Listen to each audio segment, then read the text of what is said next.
Сәлем, достар, бүгін бізде «Царство небесное» фильмі. Что Иерусалим для тебя? Ничто.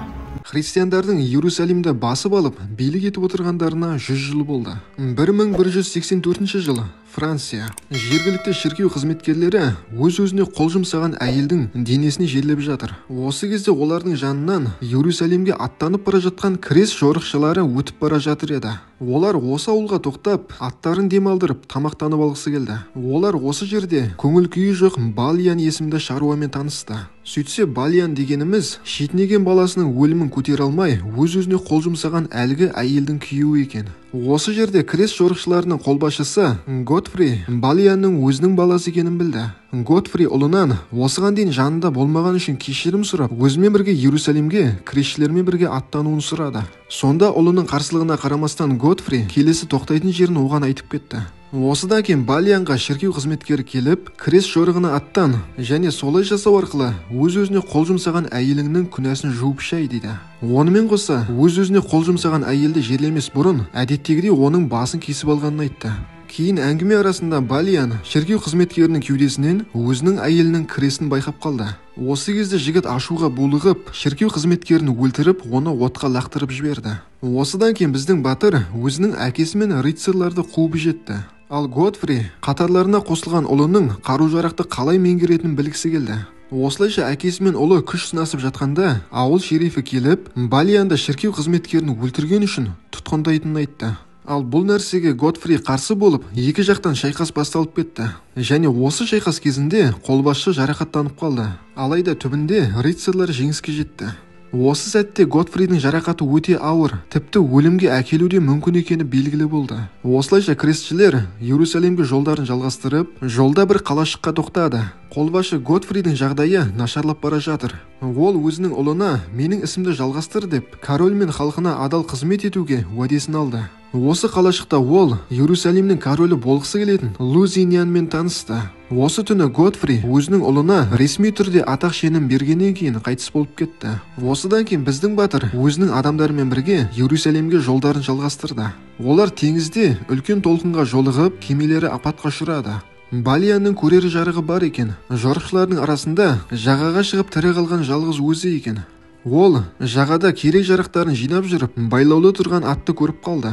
Осылайша байлауда тұрған атты босатқан кезде жануар қашып кетті. Бірақ та кейін жылқыны су ішіп тұрған жерінен қайтадан ұстап алды. Осы кезде бір сириялық адам өзінің қызметшісімен келіп, Балиянға жылқыны бізге бер дейді. Себебі бұл жер осы азаматқа тиесілі екен. Алайда Балиян бұған қарсы болды. Сонда сириялық жігіт оны жекпе-жекке шақырып, ақырында өзі қаза тапты.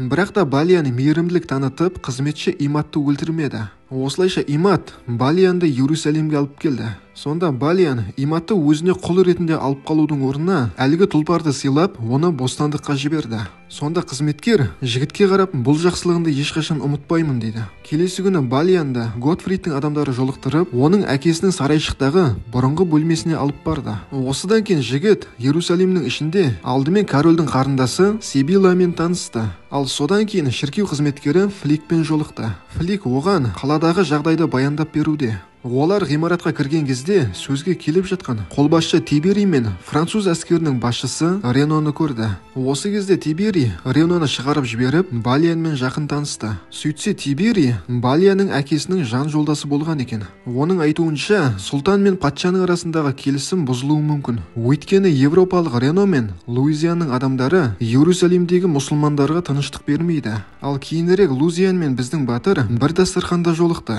Ағылшын өзінше онымен бірге тамақ ішкісі келмейді. Дәл осы кезде біз Сибиланың Луизияның әйелі екенін білдік. Осыдан кейін Сибила өзінің ағасы, яғни патша Балутин төртіншіге біздің батырды алып келді. Сонда патша Балиянға сенің әкең өте жақсы адам еді, және менің ауруымды бірінші болып анықтаған сол кісі дейді. Сонда патша қыраннан қыран туар деп Балиянға сенім артып, оған жаңа тапсырма берді.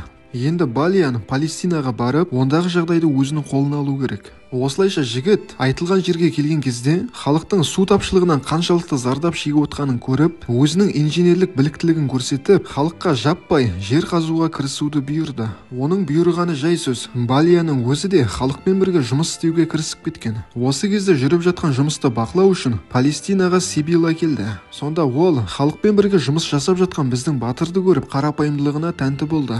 Және көп уақыт өтпей, Балияның халықпен бірге жасаған еңбегі өз нәтижесін бере бастады. Осыдан кейін патшаның қарындасы Палестинаға келгендегі шын мақсатын айтты. Ол біздің Балиянға ғашық болып қалған, ал Луизианға тұрмысқа шығуға анасы мәжбүрлеген екен. Осыдан кейін олар түнді бірге өткізді. Ал осы кезде Рено мен Луизиан бастаған европалық әскерлер кетіп бара жатқан мұсылмандар көшіне шабуыл жасап, оларды тонап кеткен. Осы жағдайдан кейін жиналыста Тиберий екі қолбасшыға сендердің ақмақтықтарының кесірінен Иерусалимнен айырылып қалуымыз мүмкін дейді. Алайда кеш, себебі мұсылмандар қолбасшысы Салахаддин өзінің 2000 әскерімен Реноның қаласы Кебаққа аттанып кеткен еді. Бұл хабар Балиянға да келіп жетті. Ол Сибиланы Иерусалимге қарай шығарып салып, әскерімен бірге Кебаққа аттанды. Балиян қалаға жеткен кезде халықтың көбісі қорғанның ішіне кіріп үлгермегенін көрді. Иерусалимнен де келетін әскердің әзірге жететін түрі жоқ. Осы кезде ол рыцарьлармен бірге мұсылмандардың алғашқы соққысын өзіміз қабылдаймыз деп шешті. Олардың барлығы тірі қалмайтындарына көздері жетіп тұрса да, мыңдаған мұсылман әскерлеріне қарсы шапты. Рыцарьлардың барлығы қырылып қалды, және Балиян тағы да жалғыз өзі тірі қалды. Оған себепші болған кезінде өзі босатып жіберген имат еді. Сөйтсе бұл имат қазір сұлтанның оң қолы екен. Осы кезде христиандардың да әскері келіп, сұлтан мен патша екеуі екі жақты келіссөз жүргізе бастады. Сонда біздің ержүрек мұсылман Салахаддин бізге мұсылмандарға тыныштық бермей жүрген Реноны шығарып бер дейді.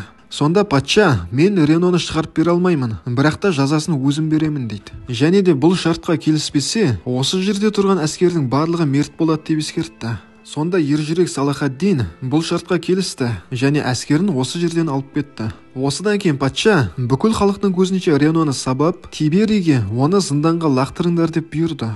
Осыдан кейін ұзақ жолды көтере алмаған патшаның денсаулығы нашарлап кетті. Осылайша өлім аузында жатқан патша Балиянды шақырып, менің қарындасыма үйленіп, билікті өз қолыңа ал дейді. Алайда жігіт бұл нәрсеге келіспеді. Ал бұны естіген қыз қатты ренжіді. Және көп ұзамай патша қайтыс болып, билікке Луизиан келді. Ол таққа отыра салып, Реноны тұтқыннан босатып, мұсылмандардың көзін құрт деп бұйырды. Осыдан кейін Рено жақын жердегі мұсылмандарды қырып, тіпті Салахаддиннің қарындасын өлтіруге дейін барды. Ал осыдан кейін мұсылмандар жақтан елшілер келіп, егер де сұлтанның қаһарына ұшырағыларың келмесе, Иерусалимді бізге беріңдер дейді. Сонда Луизиан келген елшіні өлтіріп, бүкіл әскерге мұсылмандарға қарсы крест жорығына аттанатынын хабарлады. Осыдан кейін қолбасшылар жиналысына біздің Балиян келіп, патшаның бұл шешімі қате, себебі ол әскерінен де және билігінен де айырылып қалады деп хабарлады. Оның айтқаны айдай келді. Христиан әскерінің жартысы Сахараның шөліне шыдамай қайтыс болды. Ал қалған әскерді Салахаддиннің адамдары Хаддин шатқалында түгелдей қырып тастады. Және осы жерде Луизиан тұтқынға түсіп, өз қолымен Реноны өлтіруге мәжбүр болды. Осыдан кейін Хаддин шатқалына келіп, болған жағдайды көрген Тиберий Балиянға енді Иерусалимді құтқарып қалу мүмкін емес деп, өзінің әскерін алып Кипрге қарай жол тартты. Ал басты кейіпкер Балиян болса, қалған әскерімен бірге Иерусалимді қорғауға қаламын деп шешті. Ол қарапайым халықты жігерлендіру үшін оларға рыцарь атағын берді. Осылайша Балиянның тактикалық шеберлігі мен халықтың жанкештілігінің арқасында олар Иерусалимді Салахаддиннің мыңдаған әскерінен 3 күн бойы қорғап тұрды. Ал осыдан кейін сұлтан Балиянды келіссөзге шақырды. Сонда Балиян, егер халқыма тиіспейтін болсаң, Иерусалимді беруге дайынмын дейді. Осылайша Иерусалимнің иесі ретінде Салахаддин қалаға кіріп келе жатыр. Ал бұрынғы біздің имат болса, Балиянның ертеректе сыйлаған жылқысын өзіне қайтып сыйлады. Осыдан кейін жігіт көште кетіп бара жатқан Сибилияны өзімен бірге алып, өзінің туған жері Францияға қарай жол тартты. Осыдан бірталай уақыт өткен соң, Балиянды ауылынан Иерусалимді қайтару үшін кресшілер жорығына алып кетуге король Ричардтың өзі келді. Патша әйгілі Иерусалимнің күзетшісі өзінің қатарында болғанын қалайды. Бірақ та Балиян, мен ондай адамды танымаймын, мен жай ғана шаруа адаммын дейді.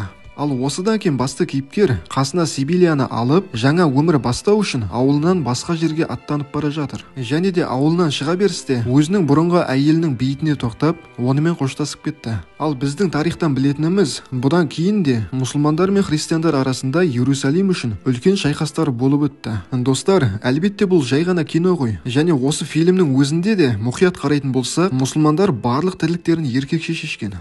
Достар, егер бейне ұнаған болса, дәл осы жанрдағы түріктермен шайқасқан Дракула фильмін көруге ұсынамын. Өте керемет фильм, ал оны көру үшін жай ғана экранға шыққан суретті бассаңыз жеткілікті. Ал бізді жоғалтып алмас үшін арнаға тіркеліп лайк басып кетейік. Келесі видеоларды бірінші болып көру үшін қоңыраушаны да басып қойыңыз.